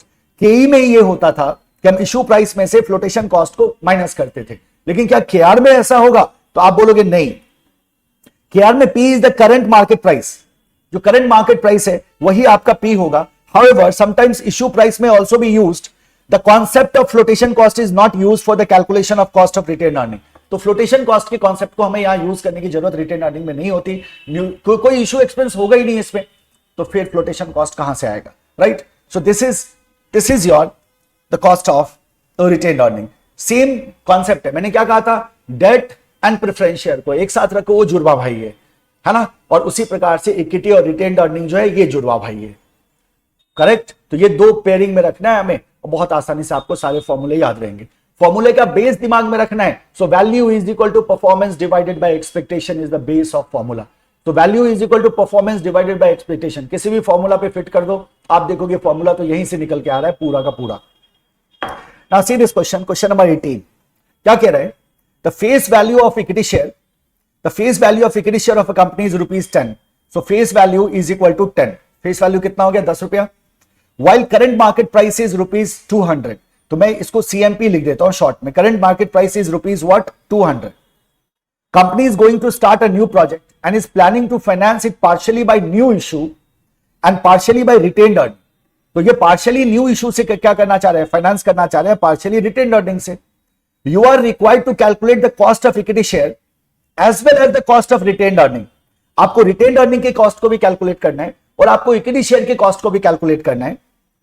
If the issue price is 190 per share and the flotation cost is rupees 5 per share, dividend at the end of the first year is expected to be rupees 10. So dividend at the end of the first year, इसका मतलब D1 दिया हुआ है, तो अब हमें 1 plus G नहीं करना है गलती से भी. And growth rate will be 5%. अब ये मत कर देना कि 10 into 1 plus G मत कर देना 10 into 1 plus 5%, ना, गलत हो जाएगा, क्योंकि ये क्या कह रहा है, the first end of the first year it is expected to be 10. So this is D1 already. तो हम 10 को ही यूज करने जा रहे हैं, right.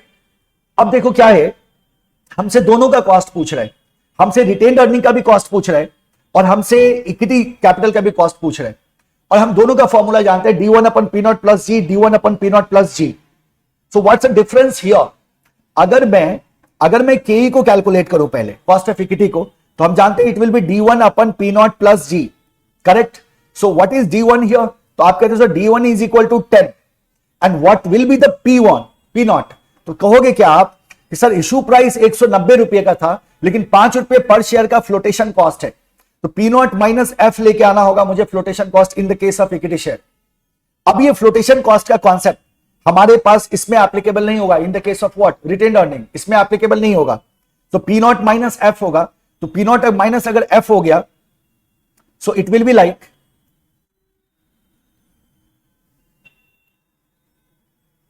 190 minus 5, 190 minus 5 plus G. तो G कितना है मेरे पास? 0.05. इसको अगर आप सॉल्व करो, it will be 10 divided by 185 plus 0.05. ये आ रहा है आपका 0.1040 is equal to 10.40%. This is your KE. लेकिन जब हम KR को कैलकुलेट करेंगे, KR का फॉर्मूला तो सेम होगा, D1 upon P0 plus G. And what is the D1 here? D1 is going to be 10. But what about the P0? आप कहते हो sir P0 is basically in the case of KR, it is basically current market price. यहां क्या हो जाएगा, ये current market price होगा, और जब करंट मार्केट प्राइस होगा तो what is the current market price? That is rupees 200. So here 10 upon क्या हो जाएगा, 200 हो जाएगा, प्लस ग्रोथ रेट तो सेम है 0.05, तो ये हो जाएगा आपका 0.05. This will be your 0.1 is equal to 10%. So 10% का KE आपका बनेगा in the case of what, in the case of retained earning, sorry 10% का आपका रिटेन्ड अर्निंग का कॉस्ट होगा, और KE is equal to what, 10.40%, KR is equal to what, 10%. This will be your answer. बात समझ में आई? In the case of retained earning आपको क्या लेना है, तो आप कहते हो sir in the case of retained earning मुझे करंट मार्केट प्राइस को उठाना है, करेक्ट. यहां फ्लोटेशन कॉस्ट का कोई कॉन्सेप्ट यूज नहीं होगा, ठीक है. As simple as it is. बस ये ध्यान में रखना है कि भाई आप क्या कंसीडर कर रहे हो, है ना. ABC company provide the following details. Question number 19 पे चलो. D0 is given 4.19, P0 is given 50, G is given 5%. तो आप जानते हो ना, आपसे कॉस्ट ऑफ रिटेन अर्निंग पूछ रहा है, तो KR is equal to D1 upon P0 plus G, that is the formula.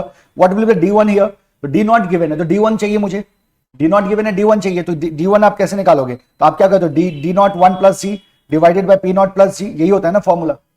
तो यही फॉर्मूला आपका है, D0 1 plus G P0 plus divided by P0 plus G. अब इसमें क्या करो, डेटा डालो.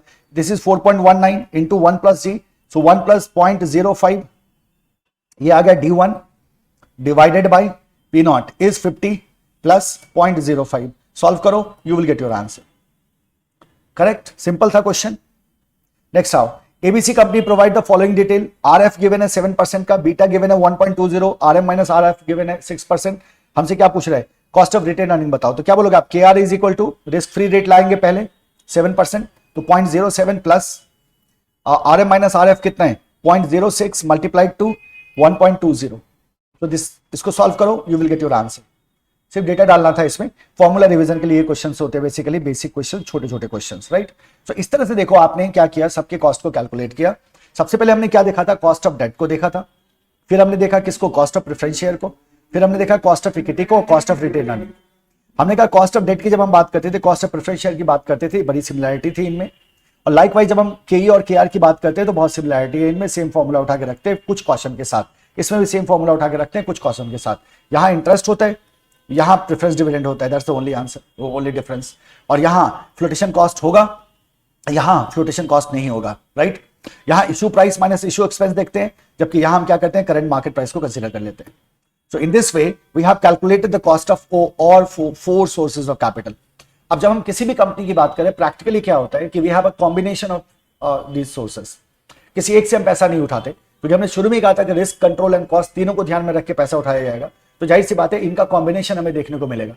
जब इनका कॉम्बिनेशन हमें देखने को मिलेगा तो हमें यह देखना होगा कि जो हमारा टोटल कैपिटल है, टोटल कैपिटल में कितना मेरे पास डेट है, कितना मेरे पास इक्विटी है, एंड सो ऑन।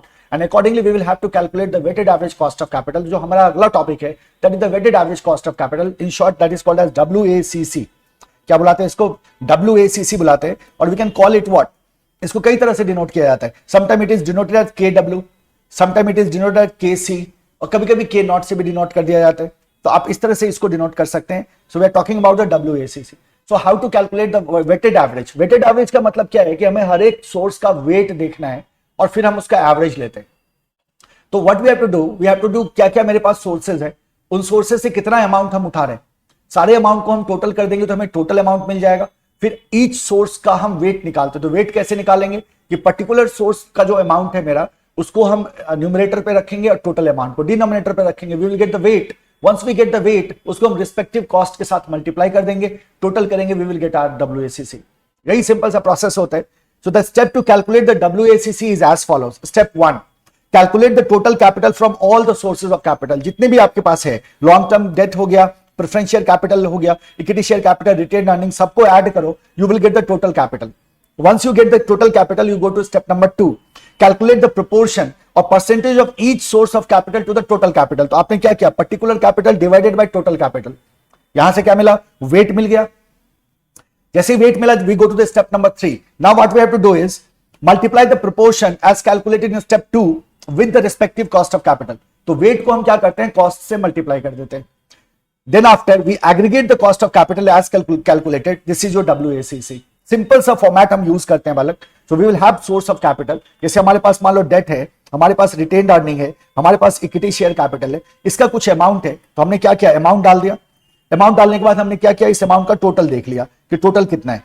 अब उसके बाद क्या करना है, वेट कैलकुलेट करना है। तो amount divided by total amount, इसका वेट हो गया। ये amount divided by total amount, इसका वेट हो गया, एंड सो ऑन। वेट निकला। कॉस्ट ऑफ कैपिटल हमारे पास है, हम क्या करेंगे, वेट और कॉस्ट ऑफ कैपिटल को मल्टीप्लाई करेंगे।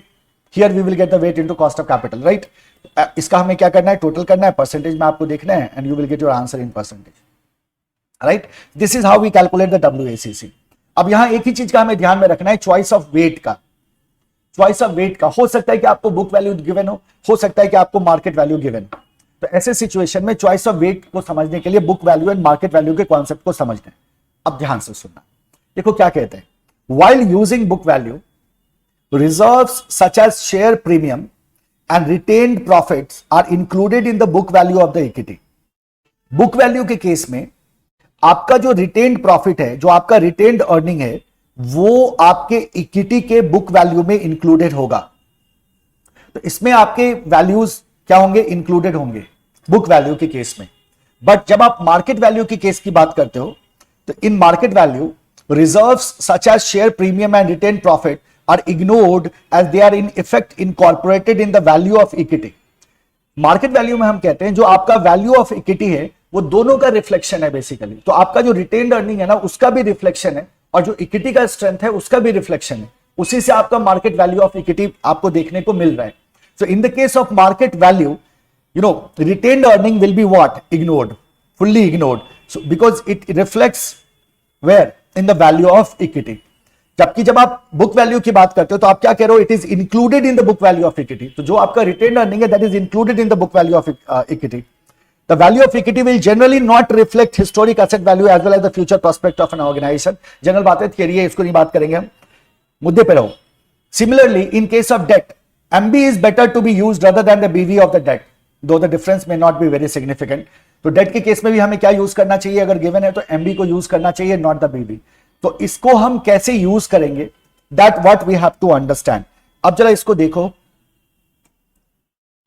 क्या कह रहे हैं हम, there is no separate market value for retain earning, retain earning के लिए कोई सेपरेट मार्केट वैल्यू नहीं होता, उसका रिफ्लेक्शन हमें इक्विटी पे ही दिखता है। Market value of equity share represents both paid up equity capital and the retain earning, तो मार्केट वैल्यू दोनों को दिखाता है। But cost of equity is not same as the cost of retain earning and that what we have seen. हम कहते हैं कि market value of equity, equity का जो वैल्यू है और साथ ही साथ जो रिटेन अर्निंग का वैल्यू है, दोनों का रिफ्लेक्शन है, बट दोनों का कॉस्ट सेम नहीं होता। That is why hence to give market value weights, अगर मार्केट वैल्यू वेट आपको देना है तो market value of equity share should be apportioned in the ratio of the book value of paid off capital and the book value of retained earnings, है ना। Theory से काम नहीं चलेगा, सी अ प्रैक्टिकल क्वेश्चन, तुरंत clarity आ जाएगी। देखो क्या कह रहा है ये question, the cost of equity of a company is 10.41%, तो ये मेरा क्या हो गया के, while cost of retained earning is 10%, this is my care, there are 50,000 equity shares of 10 each, 50,000 equity share है 10 रुपए का, and retained earnings of 15 lakhs, 15 lakh का रिटेन्ड अर्निंग है, 50,000 इक्विटी शेयर्स हैं और 15 लाख का रिटेन्ड अर्निंग है। मार्केट प्राइस पर equity share is ₹50, market price पर इक्विटी शेयर इज ₹50। देखो आपको मार्केट प्राइस दे रखा है शेयर का और आपको बुक वैल्यू भी दिया हुआ है 50,000 इक्विटी शेयर्स ऑफ ₹10 ईच, तो what is the book value, that is the 5 lakhs, book value कितना हो गया 5 lakhs हो गया, and what is the retained earning का वैल्यू कितना दे रखा है आपको 15 lakhs दे रखा है। सो मार्केट प्राइस पर इक्विटी शेयर इज ₹50, तो ₹50 में दोनों आ गया, दोनों का रिफ्लेक्शन है किसका, रिटेन्ड अर्निंग का भी और आपके इक्विटी शेयर्स का भी। Calculate WACC using market value weight if there are not other source of finance. अब हम कहते हैं बुक वैल्यू में तो हमें 5 लाख और 15 लाख दिख रहा है, रिटेन्ड अर्निंग 15 लाख है, 5 लाख का मेरा क्या है 50,000 मल्टीप्लाइड टू 10, 5 लाख का मेरा इक्विटी शेयर कैपिटल, बट जो मार्केट प्राइस है वो तो ₹50 है और ₹50 में हमें दोनों दिख रहा है। तो अब हमें क्या करना होगा, we have to apportion it accordingly, और इसका बड़ा सिंपल सा तरीका होगा। अगर हम कैपिटल को देखें तो हम क्या कहते हैं 50,000 का मेरा क्या है पेड अप कैपिटल है, 5 लाख का 50,000 मल्टीप्लाइड टू 10 और 15 lakhs का मेरा क्या है बुक वैल्यू। तो अगर मैं paid up capital to book value का रेशियो देखूं, अगर मैं paid up capital and retained earning का रिटेन्ड अर्निंग का अगर मैं रेशियो देखूं, दैट रेशियो इज 1:3, यानी कि इसी 1:3 में we have to break the market price of equity share. Market price of equity share कितना है 50 है, तो कितने में ब्रेक होगा 1:3 में। देखो जरा, market value of paid up capital and retained earnings, so market value of paid up capital and retained earning दोनों कंबाइंड होता है इस केस में। सो कितना होगा मेरे पास, कितने मेरे पास इक्विटी शेयर कैपिटल है, कितने इक्विटी शेयर्स हैं 50,000 इक्विटी शेयर्स हैं, और क्या मार्केट प्राइस है ₹50, तो टोटल कैपिटल कितने का बना 25 लाख का बना। इस 25 लाख को हमें दो पार्ट में ब्रेक करना होगा, 1/3 में ब्रेक करना होगा एंड 4/3 में 1/4 में ना 1/4 में ब्रेक करना होगा, और इसको 3/4 में 1/4 एंड 3/4 में ब्रेक करना होगा। तो market value of paid up equity capital कितना हो गया 25 लाख का टोटल बनता था आपका, मल्टीप्लाइड टू 1/4, तो जो आपका इक्विटी कैपिटल है that will B of 6,25,000 and जो आपका रिटेन्ड अर्निंग है वो 25 lakhs का 3/4 हो गया जो रिमेनिंग अमाउंट है। So that is your 18,75,000। So this is what we have to see. अगर हमसे बुक वैल्यू हमारा गिवन है एंड मार्केट वैल्यू में वेट का हमें यूज करने को कह रहा है, तो उस कंडीशन में हमें क्या करना होगा, उसको अपॉर्शन करना होगा। हमने क्या करना है कि हमने टोटल देख लेना है कि बुक वैल्यू कितना है पेड अप इक्विटी कैपिटल का, बुक वैल्यू क्या है रिटेन्ड अर्निंग का, इसका हमने क्या लिया रेशियो ले लिया, और इसी रेशियो पे हमने मार्केट प्राइस को ब्रेक कर दिया, इसी रेशियो पे हमने मार्केट प्राइस को ब्रेक कर दिया। 1:3 है, इसका मतलब 1/4 किसका है इक्विटी शेयर कैपिटल का है, एंड 3/4 किसका हो गया रिटेन अर्निंग का हो गया। तो हमने 1/4 एंड 3/4 में क्या किया, रेट को ब्रेक करो या टोटल कैपिटल कैलकुलेट करके ब्रेक करो। Once you are done with this, now you can calculate what WACC using what the market value weight, है ना। सोर्स क्या हो गया मेरे पास, देखो दो ही सोर्स थे ना, हाँ, एक तो हो गया इक्विटी, एक हो गया डेट। क्या है मार्केट वैल्यू इक्विटी का 6,25,000 और डेट का मार्केट वैल्यू है 18,75,000। टोटल कितना हो जाएगा ये 25 lakhs, टोटल होगा 25 lakhs। वेट कितना हो जाएगा 6,25,000 divided by 25 lakhs, this gives you 0.25, ये हो जाएगा 1875 divided by 2500, this gives you 0.75। ठीक है, दोनों हमेशा क्या होगा, 1 होगा। Now cost of capital is already given. Question कह रहा है कि आपका जो केई है 10.41 और केआर जो है आपका वो 10% है, इट्स रिटेन्ड अर्निंग। तो केई कितना है 10.41, तो केई is 10.41% and your KR is 10%. This is 10%. So weight है 0.25 multiplied to 0.1041. This gives you 0.0260 और ये आ गया आपका 0.075. This gives you 0.101. So your WACC is 10.1%. This is your answer. कितना आ गया, 10.1% आ गया। तो book value and market value में बस हमें थोड़ा सा क्या रहना है, कॉन्शियस रहना है, अलर्ट रहना है, दैट्स इट। करेक्ट। देखो नेक्स्ट क्वेश्चन क्या कह रहा है, कैलकुलेट द WACC दोनों तरीके से, book value weights and market value weights. Correct? The capital structure of the company is as under. Debenture आपका 100 रुपए पर डिबेंचर है, कितने का, 5 लाख का। प्रेफरेंस शेयर 100 रुपए पर शेयर है आपका, 5 लाख का। इक्विटी शेयर 10 रुपए पर शेयर है आपका, 10 लाख का। Total capital is of ₹20 lakhs. The market prices of these securities are, market prices क्या है, डिबेंचर 105 रुपए, प्रेफरेंस शेयर इज ऑफ ₹110 पर preference share and equity share is ₹24 पर equity share. Additional information is given. ₹100 per debenture redeemable at par, 10% coupon rate, 4% flotation cost, 10-year maturity. ₹100 per preference share redeemable at par, 5% coupon rate है and 2% flotation cost है, 10-year maturity. Equity share का आपका ₹4 का flotation cost है and market price ₹24 per share है. The next year expected dividend is ₹1, so this is your D1 with annual growth rate of 5%. This is your G. The firm has a practice of paying all earnings in the form of dividend. यहां कोई retain नहीं करता, ये सारा का सारा earning क्या करता है, डिविडेंड के फॉर्म में पे कर देता है। ठीक है। Corporate tax is 30%। आपसे कह रहा है use YTM method to calculate the cost of debenture and preference share. So हमें YTM यूज करना है कॉस्ट ऑफ डिबेंचर के लिए और कॉस्ट ऑफ प्रेफरेंस शेयर के लिए। सो सी द सोल्यूशन। देखो अब आपने क्वेश्चन को एक बार रीड कर लिया, अब जरा कुछ चीजों पर ध्यान दो।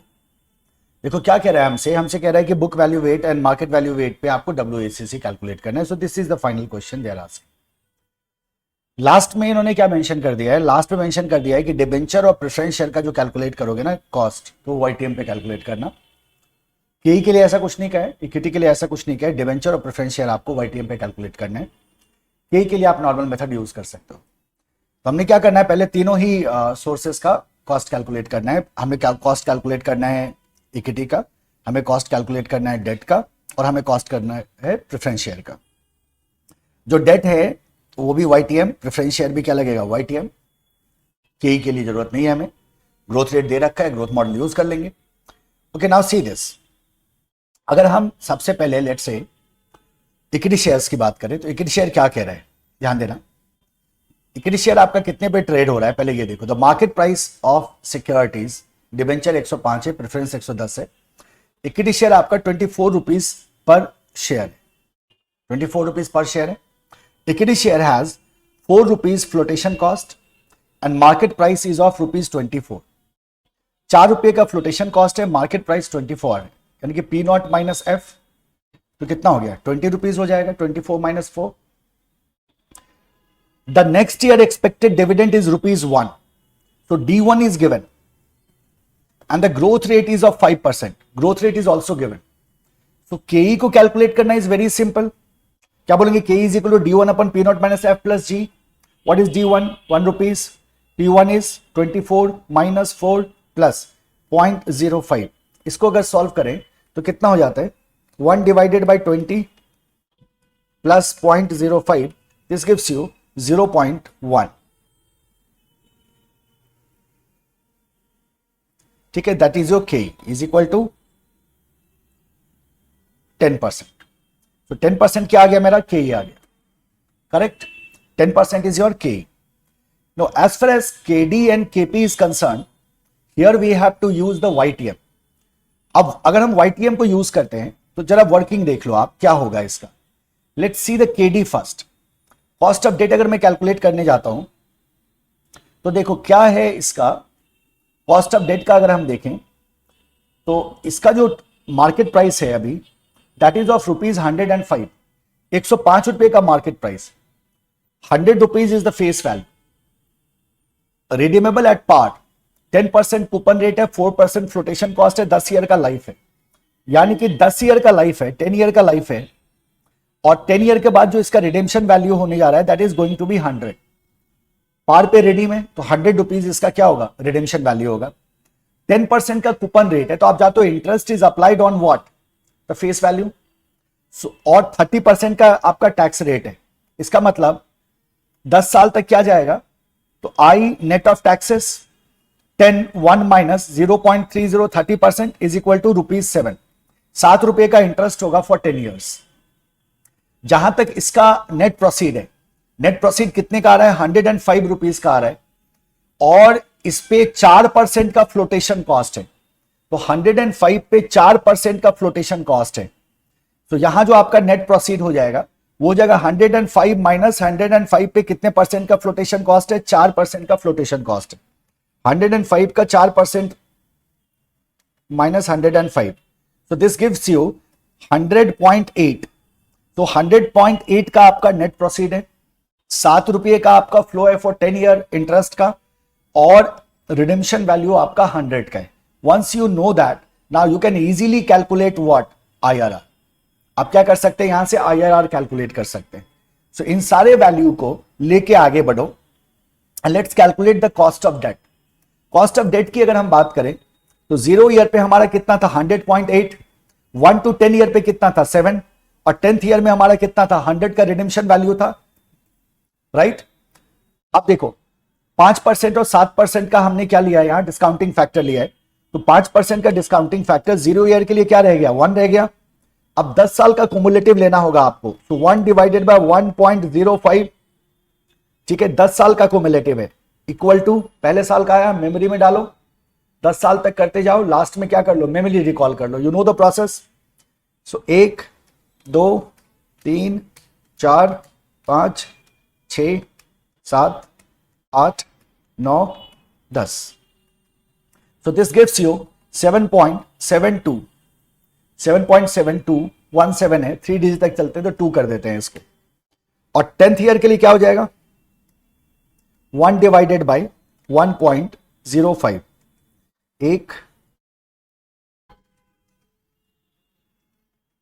दिस इज 0.6139 है तो 614 कर दो. So you will get your PV here 100.8 आ गया. 7 multiplied to 7.722. This gives you 54.054. ये हो जाएगा 61.4. अच्छा एनपीवी अभी निकाल दो. ये कितना हो जाएगा 54.054 प्लस 61.4. ये आता है 115.454 minus 100.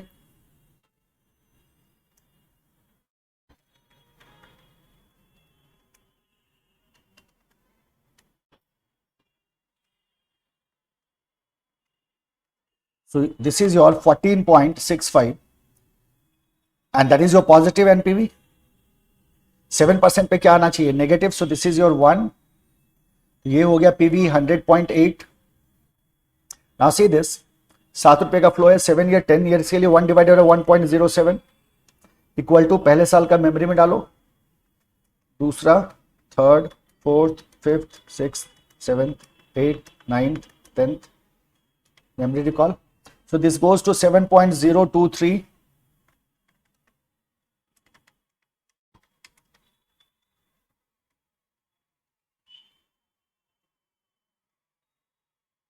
And this is your 0.508. So 7.023 multiplied to 7. So this is your 49.161. 0.508 multiplied to 100 51 हो गया. 508 है तो 50 हो गया 50.8. So what will be the NPV here? 49.161 plus 50.8 minus 100.8. This gives you minus 0.839. So this is your negative. तो दो NPV आ गया आपके पास, पॉजिटिव एंड नेगेटिव. अभी आप क्या करोगे, इंटरपोलेशन यूज करोगे, कैलकुलेशन ऑफ आईआरआर. क्या होता है, IRR is equal to L plus मतलब lower rate plus NPV at lower rate divided by NPV at lower rate minus NPV at higher rate multiplied to higher rate minus lower rate. यही होगा ना. इसको जब आप solve करते हैं then you will get your the cost of debt. IRR मिलेगा, वही आपका कॉस्ट ऑफ डेट होगा. और इसको सॉल्व करने के बाद you will get the value. So it's not here, तो आपको इसको सॉल्व करना होगा. And once you solve it you will get the value. यहां से क्या मिल जाएगा, हमें आईआरआर मिलेगा. और वही आईआरआर मेरा क्या हो जाएगा, that will be the cost of debt. तो क्या हो जाएगा, कॉस्ट ऑफ डेट हो जाएगा. अगर सॉल्व कर ही ले, अगर मान लो, सो 0.05 प्लस लोअर रेट पे कितना है 14.65 है divided by 14.65 minus 0.839 higher minus lower 0.02 हो गया. मतलब 5% हुआ ना, 7% माइनस 5% 2% तो 0.02 हो गया. सो this will be like 14.65 plus 0.839 15.489 आ रहा है आपका.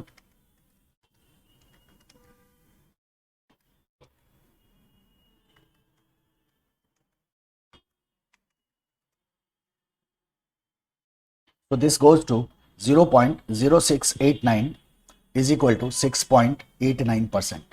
So that is your KD. आ गया 6.89%. ये क्या हो गया आपका, KD हो गया. Now talk about the preference share. अगर प्रेफरेंस शेयर की बात करें, इसका डेटा देखो कैसे. प्रेफरेंस शेयर क्या कह रहा है कि 100 रुपीज पर प्रेफरेंस शेयर है, 100 रुपीज पर प्रेफरेंस शेयर है. इसका मार्केट प्राइस क्या है, 110 रुपीज का है. ठीक है, 100 रुपीज पर preference share, redeemable at par, 5% का कूपन रेट है. तो पीडी कितना बना, 5 रुपए का पीडी बना. Because we know that the PD will be applicable on face value only. 2% का फ्लोटेशन कॉस्ट है एंड 10 ईयर मेच्योरिटी है. तो 2% का फ्लोटेशन कॉस्ट किसका, 110 का. यानी कि जब आप इसको देखोगे तो इसका आपका कैश फ्लो किस तरह का दिखेगा. जैसे केडी में आपका क्या था, जब आप प्रेफरेंस शेयर को देखोगे, सो 110 माइनस 110 का 2%, ये क्या बन गया मेरा, this is our net proceed. As far as redemption value is concerned, redemption value is going to be 100. और जो 10 साल तक जो डिविडेंड की बात है, डिविडेंड कितना दिया जा रहा है, 5% दिया जा रहा है. तो 5 रुपए का डिविडेंड दिया जाएगा. सो 5 रुपए के आपका क्या है, डिविडेंड का फ्लो है. अब इसी के आधार पे आपको क्या कर लेना है, केपी कैलकुलेट कर लेना है. सो 110, जैसे आप 110 माइनस 110 का 2% करोगे, you will get the value of 107.8. Then 1 to 10 year का क्या है आपका, 5 रुपए का डिविडेंड है. और 10th ईयर में क्या है आपका 100 रुपीज का रिडेम्पशन वैल्यू है. डिस्काउंटिंग फैक्टर 5% पे, डिस्काउंटिंग फैक्टर 7% पे पीवी कैलकुलेट करो and you will get a positive and a negative PV. यहां आपको पॉजिटिव मिलेगा, यहां आपको नेगेटिव मिलेगा and you will be able to do the IRR. क्या होता है, lower rate plus NPV at lower rate divided by NPV at lower rate plus NPV at higher rate minus lower rate. जो value निकला वही हमारा क्या बन जाएगा, केपी बन जाएगा. तो ये दोनों का हमें क्या करना था, वाईटीएम से कैलकुलेट करना था. और that was the first thing you had to do. Correct. जैसे ही हमारे पास तीनों का डेटा आ जाता है, now we can solve our question. हमें बुक वैल्यू और मार्केट वैल्यू पे क्या करना था, WACC कैलकुलेट करके देना था. अब दोनों के कैलकुलेशन में क्या फर्क होगा, देखो हम जानते हैं book value and market value का डिफरेंस. अब मैं आपको बस यही एक कैलकुलेशन दिखाऊंगा, ध्यान से देखना. अगर हम book value and market value की बात करें यहां इस पर्टिकुलर क्वेश्चन में, तो क्या कह रहे हैं हम यहां, जस्ट नीड सम स्पेस. देखो हमारे पास कितना कैपिटल है, डिबेंचर है हमारा 100 रुपये पर डिबेंचर, कितने का, 5 लाख का. सो this is my book value.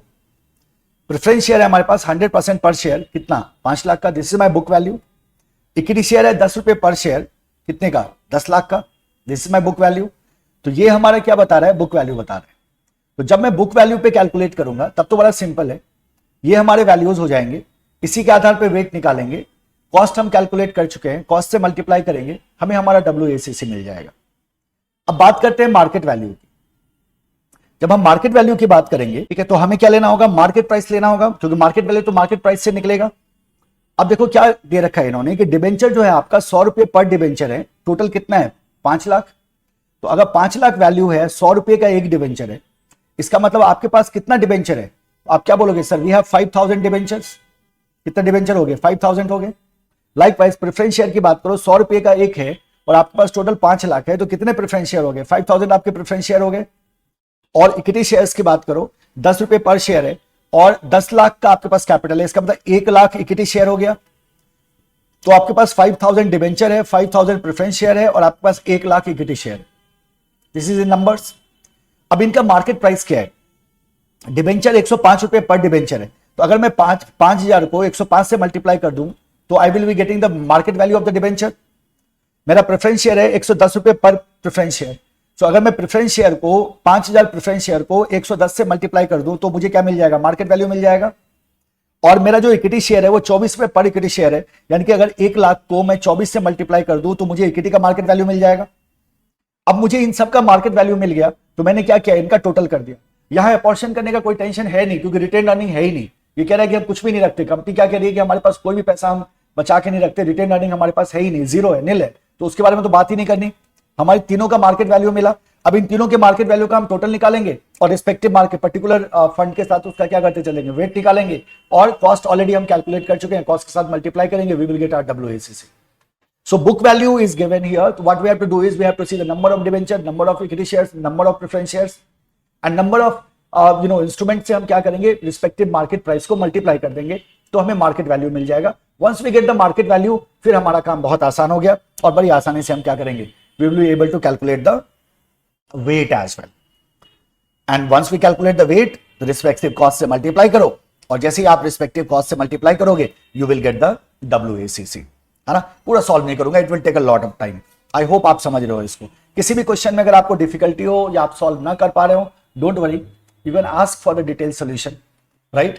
हालांकि जब मैं PYQ कराऊंगा, PYQ का डिटेल सॉल्यूशन होगा, ये तो कॉन्सेप्ट चल रहा है अभी, PYQ का जब डिटेल सॉल्यूशन होगा तो वहां अगर थोड़ा बहुत अगर आपको दिक्कत भी होगी तो वो भी क्लैरिटी आ जाएगी। मीनवाइल अगर आपको किसी भी तरह की परेशानी हो तो निश्चित रूप से आप क्वेरी कर सकते हो, पूछ सकते हो। नेक्स्ट आ जाओ मार्जिनल कॉस्ट ऑफ कैपिटल। अगर हम मार्जिनल कॉस्ट ऑफ कैपिटल की बात करें, नाम ही है इसका मार्जिनल कॉस्ट ऑफ कैपिटल, तो हम कहते हैं कॉस्ट एडिशनल फंड रेज करने का। अगर हम एडिशनल फंड रेज करते हैं तो एडिशनल फंड रेज करने का हमारा क्या कॉस्ट आएगा, that is what the marginal cost of capital is. बस इतना दिमाग में रखना है, एडिशनल कैपिटल रेज करने में क्या कॉस्ट आएगा। The marginal cost of capital may be defined as the cost of raising an additional rupee of capital. Marginal cost of capital is derived when the average cost of capital is calculated using the marginal weight. हम यहां करेंगे क्या, अगर मुझे marginal cost of capital को calculate करना है तो हम क्या करेंगे, average cost of capital calculate करेंगे, बट किसको यूज करके, मार्जिनल वेट को यूज करके, राइट। अब कुछ नोट है, इसको ध्यान से पढ़ लो। The marginal weights represent the proportion of fund the firm intends to employ, जो एडिशनल फंड आप एम्प्लॉय करने जा रहे हैं। Thus, the problem of choosing between the book value and the market value weight does not arise in the case of marginal cost of capital computation. यहां आपको book value और market value का जो आपको दिक्कत आ रही थी प्रीवियस में WACC में, वो आपको मार्जिनल कॉस्ट ऑफ कैपिटल में देखने की आवश्यकता नहीं है। The reason is this is about the fund, the additional fund we are going to raise, ये इसके बारे में। तो यहां MB और BV का कॉन्सेप्ट एप्लीकेबल नहीं होगा। To calculate the marginal cost of capital, the intended financing proportion should be applied as weight to marginal component cost. The marginal cost of capital should therefore be calculated in the composite sense. When a firm raises fund in proportional manner and the component cost remains unchanged, there will be no difference between the average cost of capital and the marginal cost of capital. जब कभी भी अगर component cost change नहीं होता है, that remains unchanged, और proportional manner में fund raise किया गया है, in that case there will be no difference between average cost of capital and the marginal cost of capital.